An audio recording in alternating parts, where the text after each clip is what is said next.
Deontay Lawson, the leading returning tackler with 51. That means the top 5 guys are gone. And a couple of those guys in the secondary in Brian Branch and DeMarco Helms, Jordan Battle as well. Secondary is going to be very interesting here, Mark, because you lose 4 names. So you lose DeMarco Helms, you lose Jordan Battle, you lose the Swiss Army knife in Brian Branch, and then you lose Eli Ricks. Of course, people are kind of confused by Eli Ricks. Probably should have came back, tried for another year, but I mean, no one knows his situation or his family situation, so he chooses to put his name in the draft hat to test the waters there. But you even got talent back in the secondary. Kool-Aid McKinstry back as a knockdown corner this past season, 15 pass breakups to lead the team. Now, who plays opposite him? There's a question right there, because Terrion Arnold has experience at that spot, but Arnold is a natural safety coming over from high school in Tallahassee, Florida. That's the position he played from John Paul High School.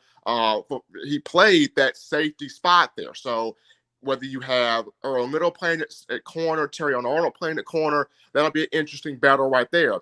At that nickel position star where Brian Branch played, Malachi Moore could be back playing at star, or could we see freshman Caleb Downs at that spot? That could be interesting right there.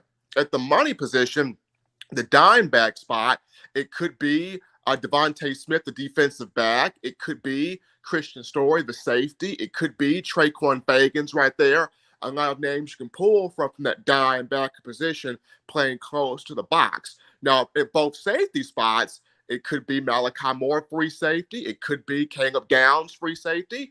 At that strong safety spot, you could have Christian Story there. It's just so many players. There's a lot of depth in that defensive secondary. So the good news is you have experience with Kool-Aid McKinstry. You have experience with Malachi Moore. You have some experience with Terrion Arnold as well. But how will Saban size the secondary up? Who will be the 5 to 6 guys that can run, that can hit, that can cover, that can play the football, that can play with tremendous discipline? Who will be those 5 to 6 guys that will line up as starters in the defensive secondary?